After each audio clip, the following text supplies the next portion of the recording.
Yes, we've got one in Monaca, Eaton Park, the place for smiles, and hopefully we'll be smiling at the end of 3 periods tonight as the Penguins face off against Ottawa in Game 2 of the Eastern Conference Final. And if you're out enjoying a great Miller Lite, please, folks, be responsible. And I know a lot of folks are getting geared up for this one tonight. I, of course, will be at News Radio 1020 KDK, keeping a close eye on the action. And I, too, am cheering for those Pittsburgh Penguins. And joining me right now, ladies and gentlemen, Mr. Greg Diulis. He, of course, on the Comcast Sports Line as we preview it, and he, of course, from Vantage Management Group. So what do the Penguins do to match up defensively with a very defensive-minded hockey team? We talked about this yesterday on the Coons Market Black and Gold Sunday show. When your captain is Erik Karlsson, a defenseman, I think that basically speaks volumes for what you do on that side of the blue line. And with a guy like Greg Anderson, who has been as spectacular as Marc-Andre Fleury, you know it's going to be very tough sledding trying to get a goal off of the very awesome defense of the Ottawa Senators, Greg. Yeah, Rob, I'm concerned that I'm going to show my age a little bit here, but in watching Karlsson the other night, he reminded me a little bit of a Paul Coffey back in the day where, a guy who's a team leader as well as, the on-ice somewhat of a star, but a guy that they kind of look to as to generate all of the things that stem from him. And he's a good hockey player, obviously a difference between, he's a right-handed shot and a left-handed shot, but Coffey-esque in that sense that he's a guy that team looks to kind of stem off of and take all of their leadership away from him. He seems to be a guy that, from all observations, he seems to be a pretty good dude, too. Now, this Jean-Gabriel Pageau we were talking about, I mean, there are names that jump out at you, but it really is all about Anderson and Karlsson. How have they been able to take that 1-2 punch and get it to the Eastern Conference Final? I mean, Ottawa is a good hockey team, and when you think Ottawa, you think Canada, you think of the rich history of this great game on ice. But, man, I got to tell you, this neutral zone thing that they have the ability to do, and once they kind of surround you in it, it's hard to kind of break out. It really has been an amazing game plan for them. But I don't think any of the experts would have thought, because of how they play the game, really would have ever gotten to this point. So it's been a remarkable run for Ottawa this year, Greg. It seems that it really has been, Rob, and it's one of those things, we often talk about this. A hot goaltender can really be the impetus that changes the entire outlook of a series. And right now, this young man is the hot goaltender. I mean, he doesn't give up any of those big, juicy rebounds that just kind of sit there for guys to pounce on.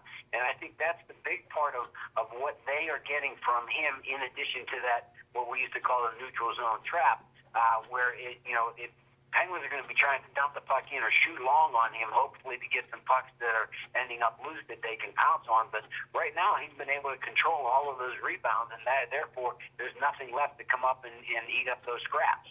I'll tell you, interesting conversation last night with Paul Zeiss, of course, 93.7 The Fan, and Jason Mackey, who's the Penguins beat writer for the Pittsburgh Post-Gazette, and also Bob Pompiani on the Showdown, the number one Cochrane Showdown last night. And what amazed me was the fact that they, too, are wondering what happens after this season. Marc-Andre Fleury, do you make a trade to try to get a quality defenseman?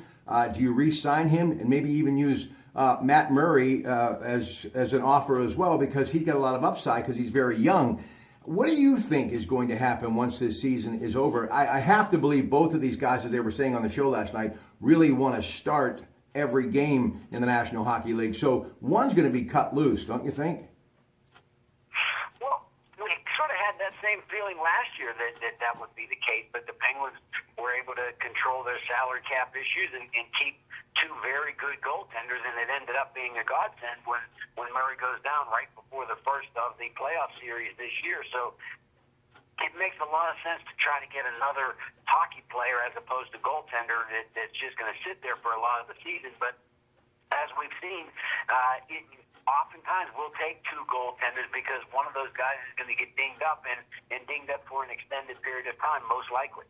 Well, I also think with the Penguins' speed, they've got to utilize it tonight. They've got to try to win as many face-off as they can, and they've got to keep the puck moving. They don't want to get caught up in that trap. They want to make sure that they're free-flowing the entire hockey game, and they've got to level some hits too. As Carlson has done to them, they have to go after him. But also, you got to look at the fact that, Malcolm did score, but you got to get Crosby back in the mix. But another name that popped up on that show last night that I totally agree with, where has Connor Sheary been? So you got to get him motivated again, give him the puck when you get some chances, and let his confidence start flowing a little bit more freely as well. So there's a lot of things to look at in this hockey game tonight, but I think it really comes down to the Penguins' speed and keeping the puck out of the neutral zone and that trap that really has been a death trap for many hockey teams this year. And the Penguins do not want to go down 2-0 in this best-of-7 Eastern Conference final. May not be a must-win, but it would sure be a nice win.